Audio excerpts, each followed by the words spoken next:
with something I want to make clear.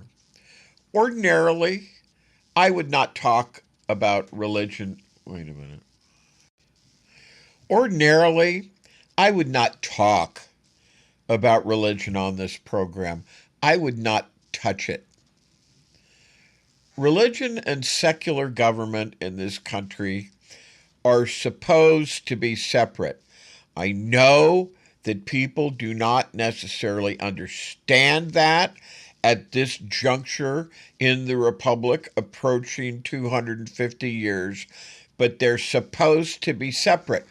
The founders believed that very strongly, and I have tried to show quotes and citations to them to show that, notwithstanding what religionists say, that absolutely positively is the case.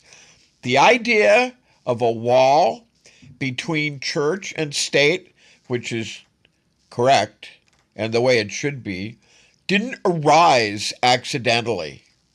It arose because the founders understood what happens when religion takes control of politics. Europe had lived through 1,500 years of it, literally since the reign of the Roman Emperor Constantine. Wars of religion, persecutions, inquisitions, tortures, depredations, plunders, the endless political manipulation done in the name of God. Ever since Constantine, ever since the Roman Empire.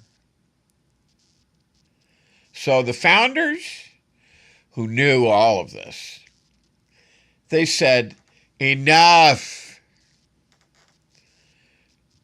And they said, religion may guide the conscience of the individual, but the machinery of the state must remain secular. Now, ordinarily, that would be the end of it. But something changed over the last several decades, and I actually date it more than several decades. Certain religious movements, particularly the evangelical political movement in the United States, decided that the wall of separation only runs in one direction. They argued that government must never interfere with religion. True enough. You can believe in an oak tree if you want. You can believe in a yellow dog if you want. You can believe in a grease spot and have that be your God if you want. That part is true enough. But they believe every religion has the right to interfere with government. What is this? It's the old Roman Constantinian imperative. They choose to use this old imperative, which was cast aside by the founders as unworkable and like a Pandora's box filled with demons and semi-demons and mischief of all kinds. And they have chosen to do this so that they could once again revive the old Constantinian imperative and insert themselves into politics. They have attempted to dictate law, public policy, and even constitutional interpretation. Now, what does this mean as far as what I'm talking about? I'll tell you. Once you do that, once you step across that line, once you enter the political arena and begin trying to shape the government itself, then you become part of the political debate. And at that point, you're fair game for me, buddy. And I'm coming after you. And that is why we're going to talk about it. We're talk about it on today's show. Because the moment Religion attempts to control the state, which is a heresy. It's a Constantinian Roman Empire heresy. It stops being purely spiritual, and it becomes political power. And political power must always be examined. Okay, now, with that said, let's turn to the issue that sits at the center of our current crisis. Donald Trump has repeatedly made a statement about the Constitution. This is a statement that should send chills down the spine of anyone who understands how the American system works. He has said publicly, repeatedly, that Article 2 of the Constitution allows the president to do whatever he wants. I have heard him say it personally. Article 2 says, I can do whatever I want. Whatever he wants. Whatever I want. Think about that statement for a moment, will you? The Constitution created a system of limited powers. Every branch of government was designed to restrain the others. Congress limits the president. The courts limit Congress. The president checks both. That is the architecture of our republic. So when someone says that Article 2 of the Constitution allows the president to do anything he wants, that statement is not merely wrong. It is a declaration of something very dangerous, very much a constitutional heresy, because if the president can do anything he wants, then the Constitution no longer limits power. Then there no longer are any checks and balances. And if the Constitution no longer limits power, then we are no longer operating within a constitutional republic. So let me ask a simple question. If Article 2 allows the president to do anything that he wants, does that include a coup? Does it include overturning an election? Does it include fomenting and prosecuting and participating in an insurrection? Does it include ignoring the courts?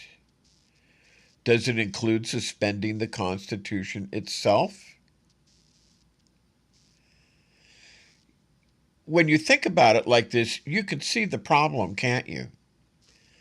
I mean, I think you can see the problem immediately.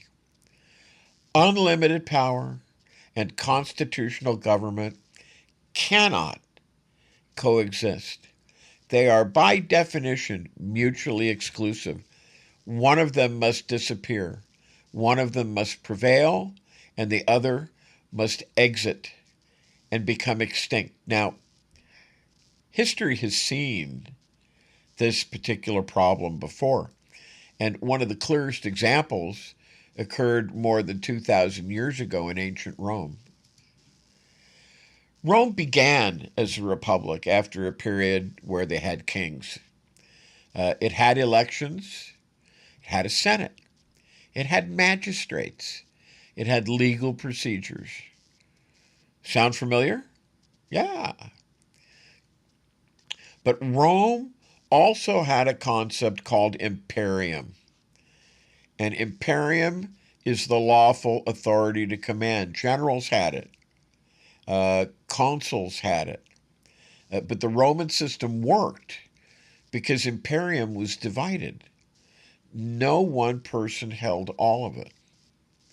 And then along came a man named Octavian. And you may know him by the name history later gave him. Augustus Caesar. And Octavian did something extraordinarily clever.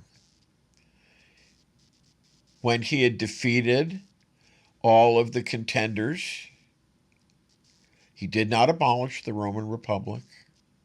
He did not declare himself king.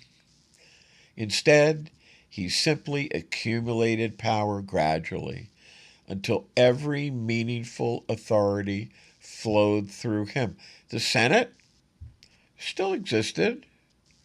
Offices still existed. The Republic technically remained, but real power had concentrated in one man. Octavian even called himself, and this is a Roman word, but Latin, but I'll explain it to you, the princeps, or I think in Latin, we old Latin people would say princeps. And princeps means the first citizen, means the leader, first citizen. And this sounded modest. This sounded Republican, but it wasn't.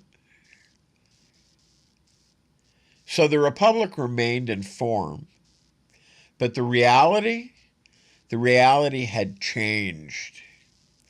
And historians have a name for systems like that. They call them republics in name only. Now, why does this matter today? Because one of the most dangerous things that can happen in politics is not the sudden collapse of a system. The most dangerous thing is when the system appears to continue. But power, it quietly shifts underneath it. The institutions remain, but they no longer function the way they were designed. And at that point, the Republic exists in appearance, but not in substance, not anymore. Now, here is where something even more troubling enters the picture, because political movements that accept unlimited power often do something else as well. They construct an alternative reality. Really? We're going to talk about this. They construct an alternative reality around their leader. And the great Swiss psychologist, Carl Jung, who you have heard me talk about on the show, referring to what I call the Jungian thing, had a term for what happens when large groups of people, and I'm about to explain the Jungian thing, by the way, when large groups of people begin to detach from objective reality in this way, just detach and float away like a balloon. He called it collective psychosis. And it occurs when a society stops judging events by evidence and begins judging them by loyalty. The paradigm is there, the processor there is there, facts exist, but they no longer matter. Contradictions, they no longer matter. What matters at all costs and must be preserved is the myth, the preservation of the myth. And when that happens, rational argument becomes, well, almost impossible. I would say virtually, for all intents and purposes, it becomes impossible. And we're going to talk about that some more, because people are no longer operating in the same reality. And that is exactly the phenomenon we are now witnessing in American politics. And this is Politics by Jake, and we'll be back. And now here's a word from one of our sponsors, Twain Consulting. Hi, this is Jake with Twain Consulting. Let's be blunt, shall we? America is litigious. It's unstable and it's financially weaponized. If your name is on everything you own, you're a sitting duck. At Twain Consulting, we help you vanish legally, ethically, and permanently. From land trusts to layered LLCs, we teach you how to restructure your assets so the predators can't see them and can't touch them. This isn't a loophole. It's a strategy that the wealthy have used for decades. Isn't it time you got the same protection? Call Twain Consulting at 805-380-5699 or visit us online. Protect what's yours before someone else claims it. And now let's get back to Jake and Politics by Jake.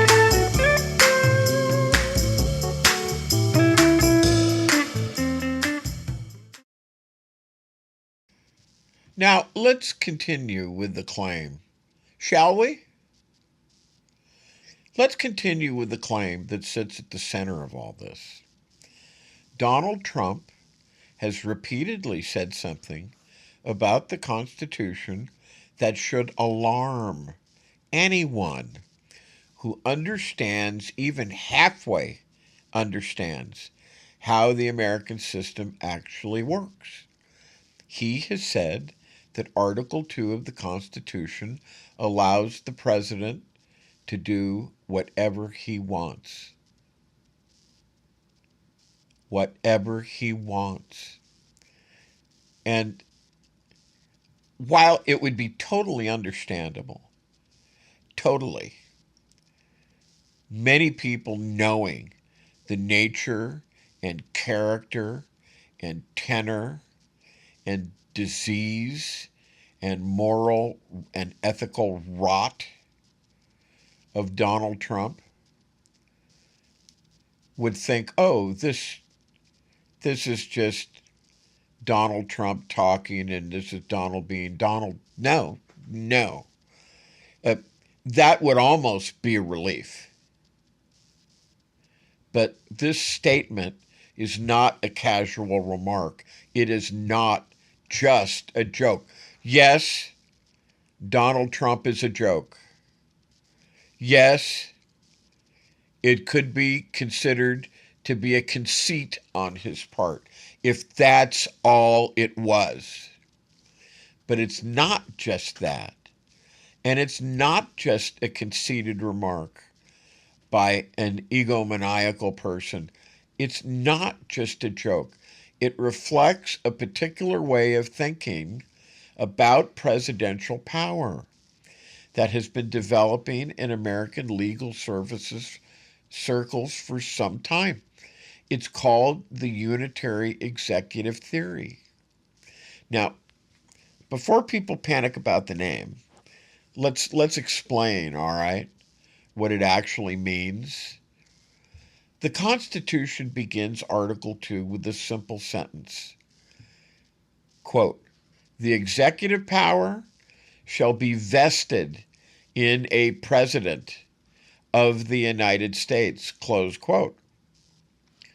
Some legal scholars have argued that this sentence means the president must have complete control over the entire executive branch. So, what actually does this mean? How does this shake out? Well, it means that the president directs, for example, the Justice Department. It means that he directs all the federal agencies. It means that he directs prosecutors and investigators. In other words, the executive branch, according to this theory, the unitary executive theory, is supposed to function as a single hierarchy under the president. See, that's the theory. See? Now, notice something important. Even the strongest versions of this theory do not claim that the president can do anything that he wants. They just claim that the president controls the executive branch. They do not claim that the president can ignore the Constitution itself. And why? Because the Constitution exists. I mean, exists. To use the vernacular of the times, it's a thing. Congress still writes the laws. The courts still interpret them. That's how a constitutional republic functions. It exists. It's a thing. But when Donald Trump says that Article 2 allows him to do whatever he wants, that is not a legal theory anymore. That is something else. That is the claim of unlimited executive power. And unlimited executive power is something the founders of this country understood very well. Because they just fought a war against it. The American Revolution was not fought against democracy. It was fought against a monarch. It was fought against a king, King George III of England, who claimed authority beyond constitutional restraint. So when the Constitution was written, its entire architecture was designed to prevent that situation. That very situation, which is now rearing its ugly head in the guise of this fancy pants phrase, the Unitary executive theory. Ooh. No, the Constitution was designed to prevent that situation from ever happening ever again. Time immemorial. So what? So power was divided. Congress writes the laws. The president executes the laws. The courts interpret the laws. Each branch restrains the others. That structure is the heart of the American system. Remove those limits, and the system changes completely. And this is where we come back to the simple question we asked earlier. If Article 2 allows the president to do whatever he wants, does that include ignoring elections? Does it include ignoring the courts? Does it include suspending the Constitution? Because once someone claims that particular level of authority, the republic is no longer operating on constitutional principles. It is operating on personal power. What is one of the most alarming things that Donald Trump has said, and he said it recently? The only thing that restricts me is my own morality. Think about that. My own morality. It is what he has said. It is his very words. The morality of someone who's been found civilly liable and culpable for sexual abuse, the kind of sexual abuse that a judge, when interviewed, later said a jury would understand as rape? Is it that morality?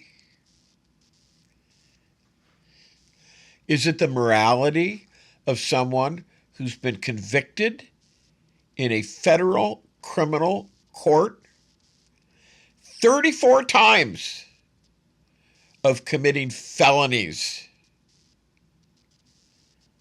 Is it that morality?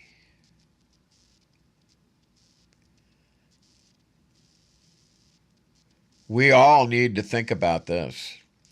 And history gives us many examples of what happens when leaders begin to make that claim of operating on personal power, operating on your morality or their morality, which is many times, if Donald Trump is any example.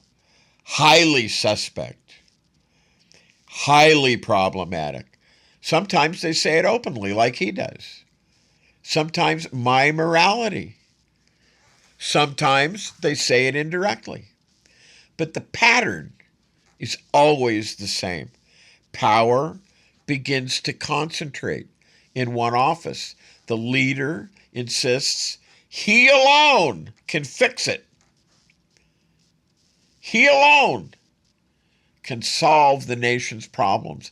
And gradually, the institutions designed to restrain power begin to weaken. And when we hear statements like, Article 2 allows me to do whatever I want, we should recognize something very important.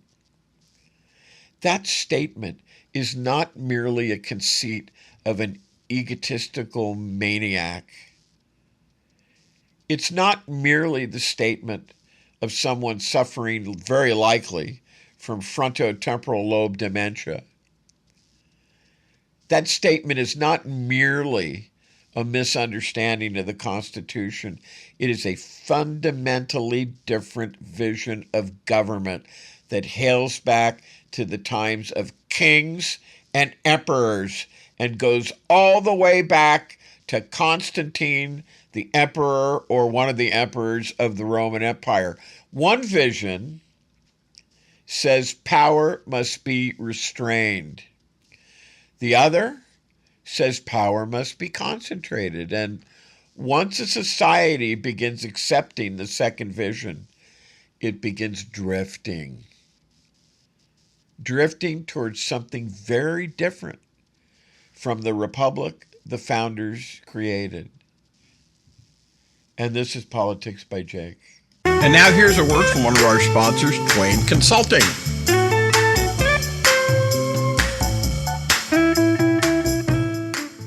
Hi, this is Jake with Twain Consulting. Imagine, if you will, having the power to disappear from the prying eyes of creditors, identity thieves, nosy strangers, all while protecting what you've worked so hard to build. That's what virtual invisibility offers. It's not magic. It's smart legal and business strategy to shield your assets and privacy so you can live free, confident, and in control. Most people think that asset protection is only for the ultra-wealthy, but it's for anyone who wants peace of mind and financial security, including you. Don't wait until it's too late. Take control now. Call me at 213-465-0639 or go to facebook.com/Twain Consulting to learn how virtual invisibility can protect you and your family, because when you're invisible to risk, you're unstoppable. And now let's get back to Jake and Politics by Jake.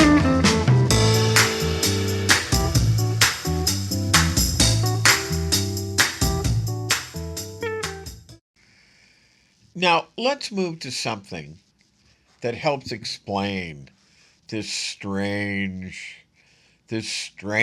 political environment, this weird and wacky and crazy political environment that we are living in today, because it is. And what I'm about to talk about will help explain this, as crazy as it is. Because the deeper problem here is not simply political disagreement. Political disagreement, that's normal. The deeper problem is that we are increasingly living in two different realities.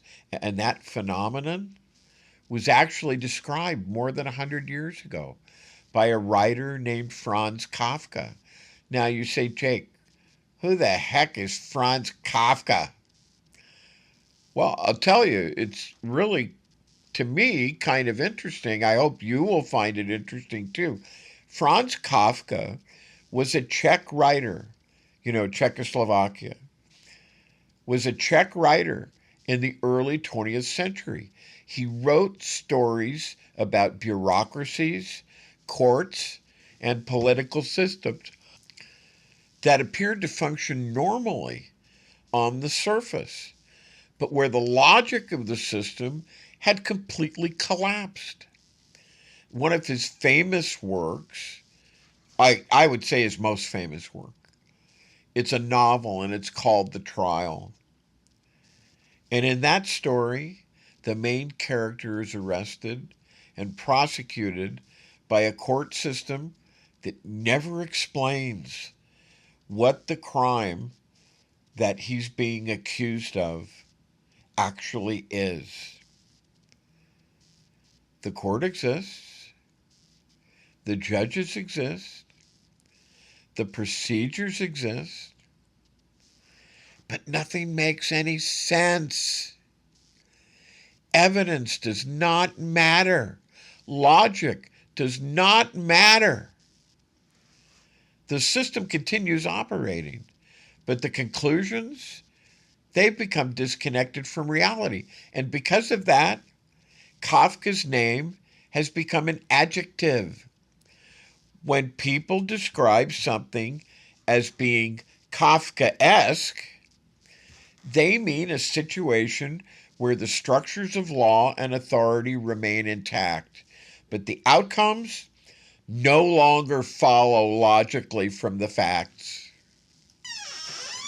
Because we are increasingly seeing that phenomenon in modern political discourse. Today, prophesied and predicted by a Czech writer, not a British writer, not an American writer, a Czechoslovakian writer, over 100 years distant from the time that we are living in now. Facts can be acknowledged.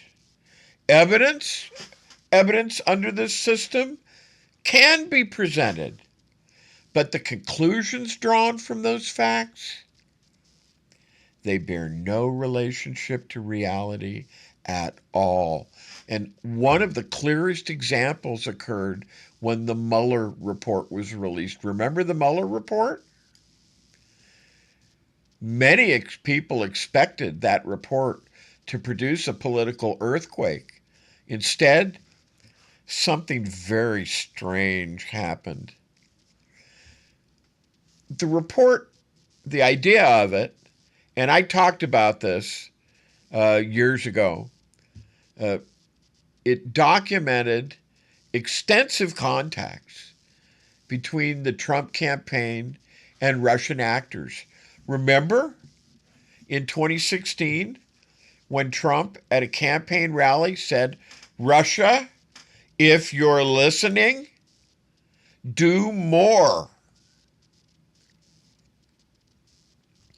So this is what the Mueller report documented: extensive contacts between the Trump campaign and Russian actors, Putin, and undoubtedly others. It described numerous episodes where investigators examined possible obstruction of justice. And yet, within hours, this is the truth, within hours of the report being released, a completely different narrative emerged. And this is no kidding. This is craziness. Donald Trump and many of his supporters began saying something very specific. In fact, if you were to look in the green room when the report came out, many seasoned commentators expected to see Donald Trump being let out of the White House in handcuffs. But if you panned into the green room of the White House, you saw many of his reporters not merely saying that the report exonerated him, which would be amazing and mind-blowing enough, but they were leaping in the air. They were in the attitude of rejoicing. They were high-fiving each other, saying, "There's the proof. It exonerates him. Exoneration for Donald Trump." Now, that claim is extraordinary, and for a simple reason. The word exoneration does not appear in the report. as a conclusion clearing the president. In fact, Robert Mueller wrote something quite different. This is what he wrote, and I'm paraphrasing, but this is what he wrote. He explained that if investigators had been able to conclude that the president clearly did not commit obstruction of justice, they would have said so. But it further reports they were unable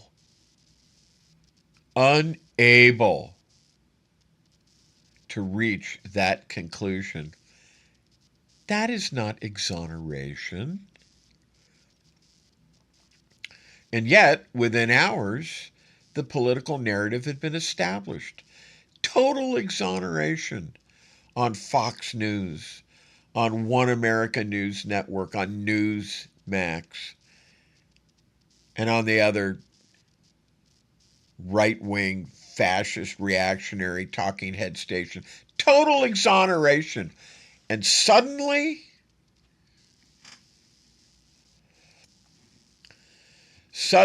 you saw something remarkable.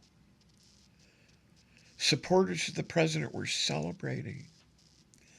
They were high-fiving each other, leaping in the air, as I described, declaring victory,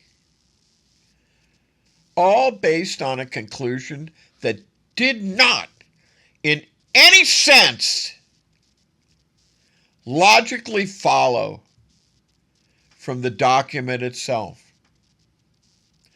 That is what Franz Kafka, Czech writer from over a century before, that's what he was describing.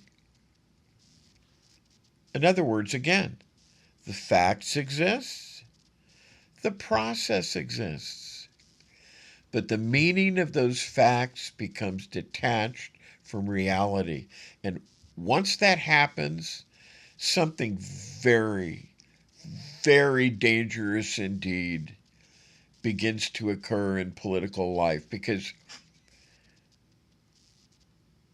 the Constitution was established during a period of time, an era that has been described as the age of reason,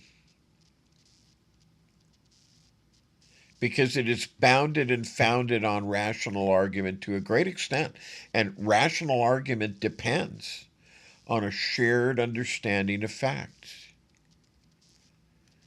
If it's a fact that the sun rises in the west, we all have to agree on that. If we don't, chaos results.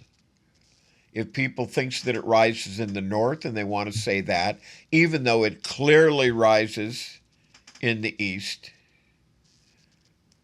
that's an extremely concerning thing. If two people, therefore, following this line of argument, disagree about policy, they can still debate it. But if two people cannot even agree about what reality is, then debate becomes impossible. And that is where the psychological dimension enters the picture. Because the great psychologist, Swiss psychologist, Carl Jung, about whom I speak periodically because it's so important, warned about exactly this situation. Jung described something that he called the collective psychosis, and he said that it occurs when large groups of people become emotionally invested in a narrative so strongly that they begin filtering reality through that narrative.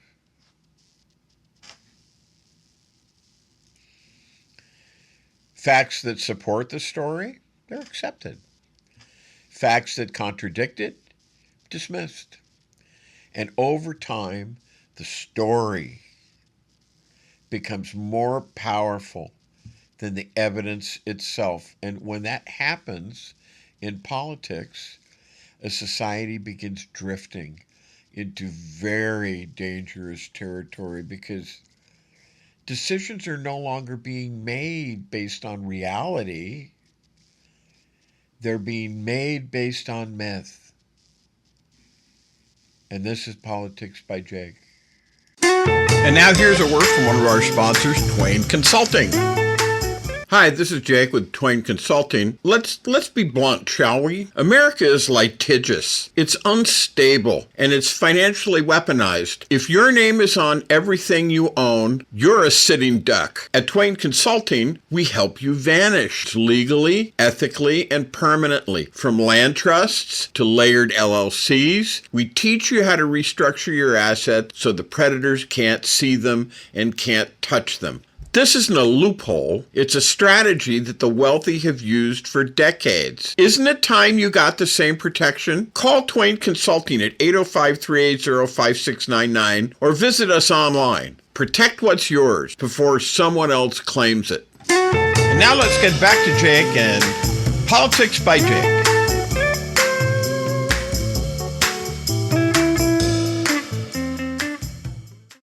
So where does this all leave us? We've talked about something very important in this program today. We've talked about the idea that the President of the United States can supposedly, according to Donald Trump, do anything he wants under Article 2 of the Constitution. We've talked about how that claim is fundamentally incompatible with the architecture of a constitutional republic. And we've talked about something even more troubling than that. The phenomenon where large groups of people begin to accept conclusions that simply do not follow from the facts.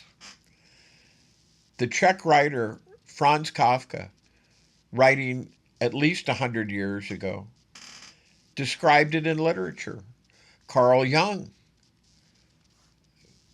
Swiss psychiatrist, described it in psychology. But now we are watching it unfold in politics in real time. And that brings us to a question that really, really matters. What happens to a republic when those two forces come together? What happens when a leader claims unlimited power and a political movement becomes willing to accept that claim? Well, history gives us an answer. This is the answer. This is what happens. The institutions of that republic begin to weaken. Now, at first, the change is subtle. As I have talked before on the show, I don't think that when the Roman Republic fell and changed to empire, I don't think anybody at the Gazetteer, the Gazetteer was Rome's way to get the news. I know that you don't hear this talked about. Town criers, town criers. The Gazetteer was kind of like that. But things were also posted in the town square, and people went and they read things. So those who could read. So that was called, in those days, that was called the Gazetteer. I don't think they said, breaking news, the Roman Republic has fallen. Breaking news, the Roman Empire has started. That didn't happen. At first, the change is subtle. The courts are attacked. The press is attacked. Election systems are questioned. Opponents are described not as political rivals, but as enemies of the state. Yeah. enemies of the state. And all of that rhetoric begins to prepare the ground for something much more serious. Because once people begin to believe that the system itself is illegitimate, they become willing to accept extraordinary actions to quote unquote save the country. And that is where talks of coups and extra constitutional power begins to enter the conversation. Now, I want to be very clear about something. No responsible person should ever advocate physical violence or the overthrow of constitutional government.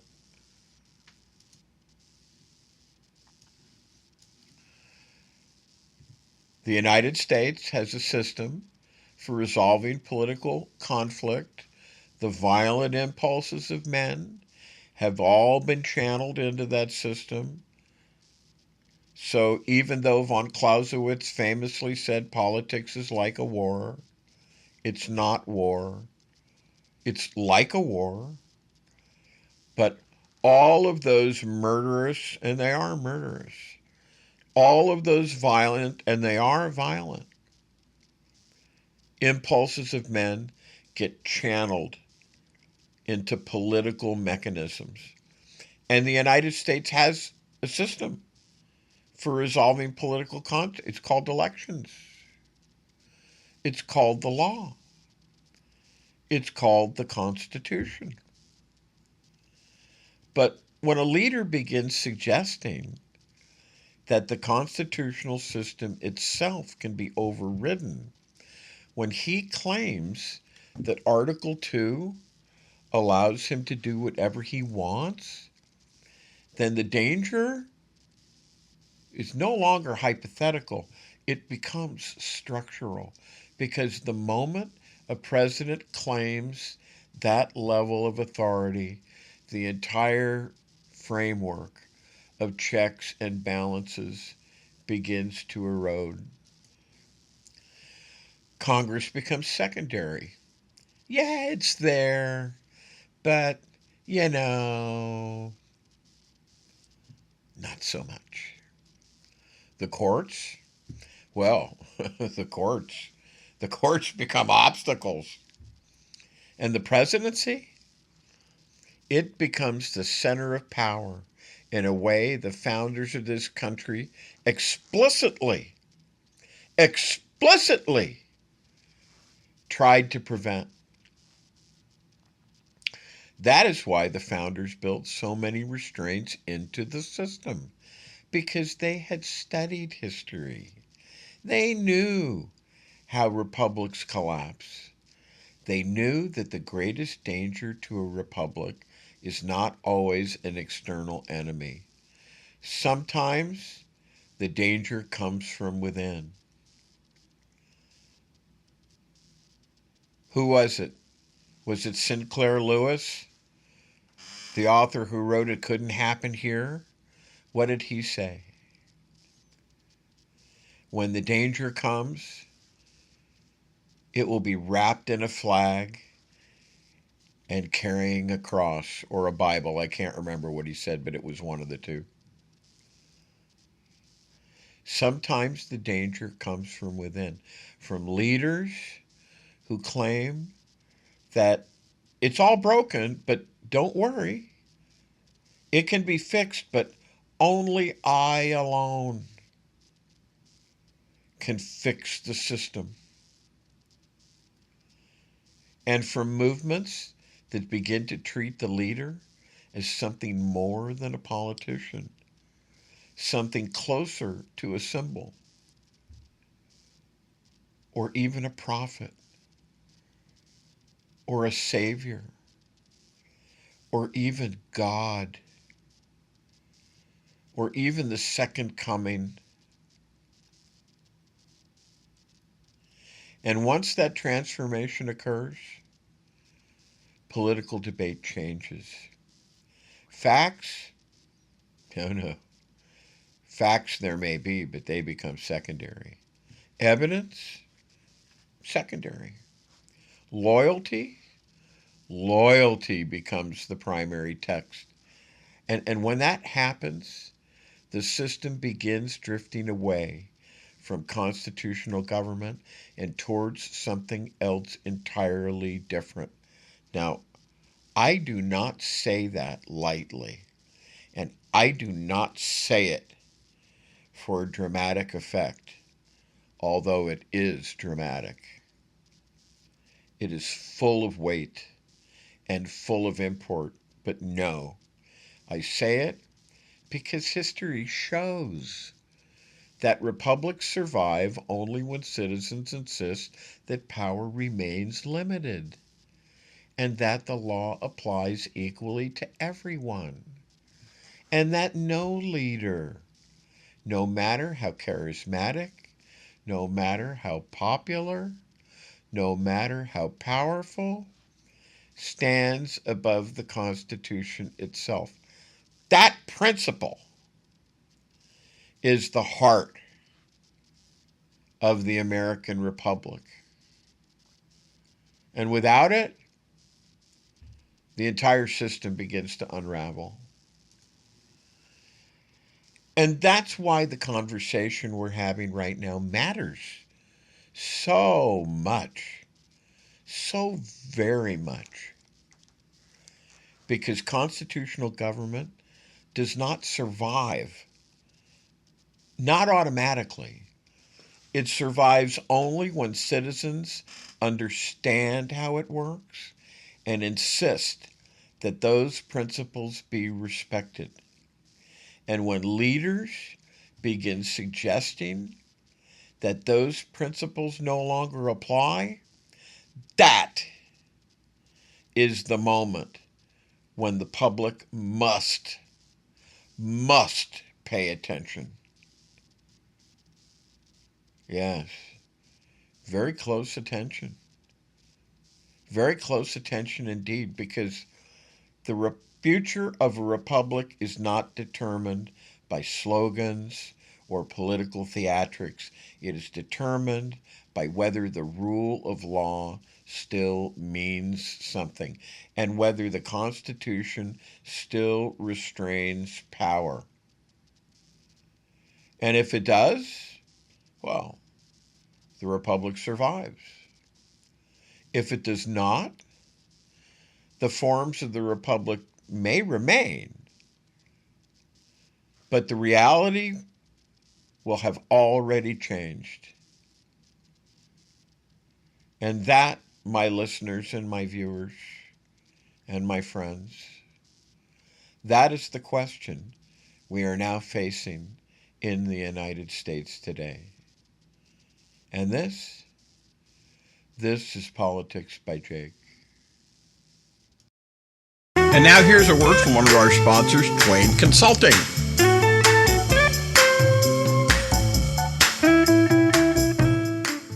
Hi, this is Jake with Twain Consulting. Imagine, if you will, having the power to disappear from the prying eyes of creditors, identity thieves, nosy strangers, all while protecting what you've worked so hard to build. That's what virtual invisibility offers. It's not magic. It's smart legal and business strategy to shield your assets and privacy so you can live free, confident, and in control. Most people think that asset protection is only for the ultra-wealthy, but it's for anyone who wants peace of mind and financial security, including you. Don't wait until it's too late. Take control now. Call me at 213-465-0639 or go to facebook.com/Twain Consulting to learn how virtual invisibility can protect you and your family, because when you're invisible to risk, you're unstoppable. And now let's get back to Jake and Politics by Jake.